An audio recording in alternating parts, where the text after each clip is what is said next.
యేసు ఒళ్ళు చీల్చెను కుల కొరడా దెబ్బలే, క్రీస్తు తలను గుచ్చెను మతముళ్ళ కిరీటమే.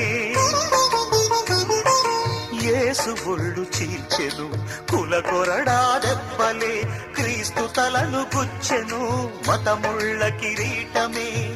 మేకుల దిగగొట్టెను పదవి వ్యామోహమే, సిలువలో వేలాడదీసెను అధికారమే.